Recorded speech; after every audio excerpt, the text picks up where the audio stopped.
ಅವ್ನು ಮಾಡ್ತಾನೆ. ಹೇಳಣ್ಣ. ಕೂಗಿಲ್ಲ ಕೂಗಲಿಲ್ಲ, ನೋಡಿದೆ ಯಾರು ಇರಲಿಲ್ವಲ್ಲ, ಹುಡುಗರೆಲ್ಲ ಇಲ್ಲಿ ಬಂದ್ರ. ಹಾಕಿ ಸುಮ್ಮನೆ ಇಟ್ಕೊಂಡು ಮಾಡ್ತೀನಿ.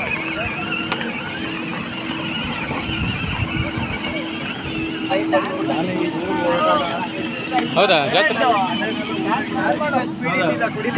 ಕರ್ಕೊಂಬರ್ಬೇಕು.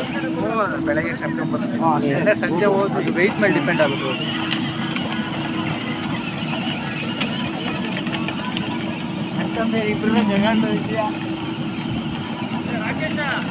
ಏನೋ ಇದ್ದಾನೆ ಯಾಕೆ ಮತ್ತೆ ತುಮಕೂರು ಬಿಟ್ಟು ಇಲ್ಲಿ ಬಂದು ಇಂಗ್ಲೀಷ್ ಮಾಡ್ತಿದ್ಯಾ? ನಾವು ಈಗ ಇಲ್ಲೇ ನಮ್ಮದೇ ಒಂದೇ ಯಾರ್ದು ಹಂಗಂಗೆ ಇರಬಾರ್ದು ಅಂತ ಹಿಂಗೆ ಕೆಲಸ ಮಾಡ್ಕೊಂಡಿದ್ದೀನಿ ನೋಡಿ. ಈಗ ನಮ್ಮದೇ ಇದೆಲ್ಲ. ಯಾರು ಇದು? ನಮ್ಮ ಫ್ರೆಂಡು ಇಬ್ಬರು. ಜಾತ್ರೆಗಳೆಲ್ಲ ಹಾಕದ? ಮಾಡಾಳಗೆ 9 ದಿವಸ, 8 ದಿವಸ, 12 ದಿವಸ ಆಗಿತ್ತು.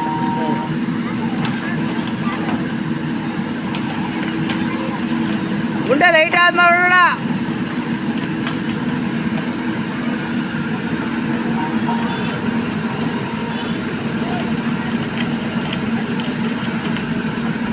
ಕಡಿತದ ಅದನ್ನ ತೋರಿಸಿದ್ದು ಅದು ಕಡಿತದ ಅಲ್ಲಿ ಬಿದ್ದರು.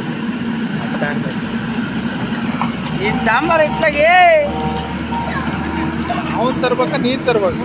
ಅವನ ಗಾಡಿ ಇದ್ರೆ ಮುಂದೆ ಗಾಡಿ ನಂದು. ಅವ್ನು ಅಲ್ಲಿ ಹೋಗ್ತಾ ನೋಡವು ಹೋಗ್ರಾಕಿಯಲ್ಲಿ ಅವ್ನ ಮಕ್ಳು ಗೊತ್ತಾಗಲ್ಲ. ಆನ್ ಆಫ್ ಮಾಡ್ಕೊಂಡ್ರೆ ಅವ್ನು ಇಂಡಿಕೇಟರ್ ಹಾಕಿದ್ರೆ ವಾಪಸ್ ಬರಲ್ಲ ಚಾರ್ಜರು.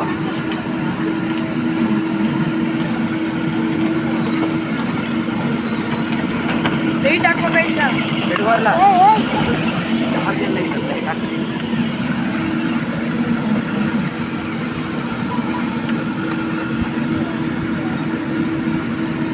ಏನು ಸಮಾಚಾರ? ಅಕೌಂಟ್ ಆಗಿಲ್ಲ. ಆಗಲಿಲ್ಲ? ಇಲ್ಲ, ಅದು ಹಳೇದೈತಲ್ಲ, ಅದು ಕ್ಯಾನ್ಸಲ್ ಆಗಬೇಕು. ಅದನ್ನು ಕ್ಲೋಸ್ ಮಾಡಿಸಿ ಹೊಸದಾಗಿ ಓಪನ್ ಮಾಡಿ. ಸೇಮ್ ಹೆಸರು ಇದೆಯಲ್ಲ, ಸೇಮ್ ಹೆಸರು ಇದೆ. ತಗೊಳ್ತಿಲ್ಲ. ಅಂಗಡಿ ಹೆಸರಲ್ಲ ಮಾಡೋದು ಕರೆಂಟ್ ಅಕೌಂಟ್ ಅವರು? ಅಂಗಡಿ ಹೆಸರಲ್ಲೇ, ಅಂಗಡಿ ಹೆಸರು ಸೇಮೇ ಅಲ್ಲ. ಹಂಗಾಗಿ ಅದನ್ನ ಕ್ಯಾನ್ಸಲ್ ಮಾಡಿ. ಫಸ್ಟ್ ಮಾಡಿದ್ದು ಸೇವಿಂಗ್ ಅಕೌಂಟ್ ಅಲ್ವಾ? ಇಲ್ಲ ಇಲ್ಲ ಇಲ್ಲ, ಫಸ್ಟ್ ಮಾಡಿಸಿದ್ದು ಸೇವಿಂಗ್ ಅಕೌಂಟು.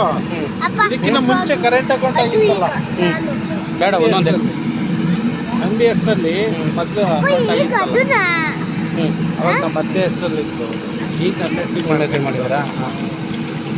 ಅದು ಅಂಗಡಿ ಹೆಸರು ಮತ್ತು ಸೇಮ್ ಇದೆ ಅಲ್ಲ, ಅದಕ್ಕೆ ಅವರು ನಮ್ಮ ಮತ್ತೆ ಅದನ್ನು ಕ್ಲೋಸ್ ಮಾಡಿಸಿ ಆಮೇಲೆ